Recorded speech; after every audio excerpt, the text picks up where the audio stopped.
ఫ్యాన్లు తిప్పుతుంది, ఏసీ ఏర్పాటు చేస్తుంది, ఫ్రిడ్జ్ చూస్తుంది, అన్ని రకాల లైట్లు వెలిగిస్తుంది, ఇన్ని రకాల ప్రయోజనాలు దాంతో ఉన్నాయి కాబట్టి అది పవర్ కాబట్టి దాన్ని ఆశ్రయిస్తున్నాం. అలాగే పవర్ కాబట్టే దాంతో జాగ్రత్తగా ఉంటున్నాం. వైరింగ్ జాగ్రత్తగా చేయించుకుని చక్కగా దాంతో ప్రవర్తిస్తున్నాం, కానీ ఇష్టం వచ్చినట్టు వైర్లు కింద పారేయం. కాబట్టి శక్తి కాబట్టే దాన్ని అనుసరిస్తాము, శక్తి కాబట్టే జాగ్రత్తగా ఉంటాము. సుందరకాండ కూడా శక్తి కాబట్టే దాన్ని అనుసరించాలి, శక్తి కాబట్టే దాంతో జాగ్రత్తగా కూడా ఉండాలి. నియమాలు తెలుసుకుని ఆచరించాలి. ఉపదేశం పొందిన దాన్ని పారాయణ చేయటమే ఉత్తమమైనటువంటి విధానం, అదే అసలు విధానం.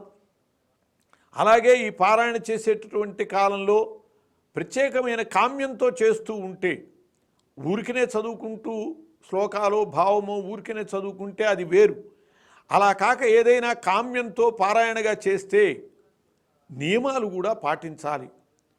ఏకభుక్తం, ఒంటిపూట భోజనం చేయటం, బ్రహ్మచర్యాన్ని పాటించటము, నిత్యం శిరస్నానం చేయటము, ఇంద్రియ నిగ్రహాన్ని వహించి మాట కూడా ఇష్టం వచ్చినట్టుగా తూలనాటము, తిట్టటము ఇటువంటివి చేయకుండా పవిత్రమైనటువంటి పద్ధతిలో జీవించాలి. ఈ సుందరకాండ పారాయణ చేసేటటువంటి ఆ నియమాలు పాటించేటటువంటి కాలంలో అలా చేసేటట్లయితే సుందరకాండ వల్ల అనేక రకాల ప్రయోజనాలు, ఏది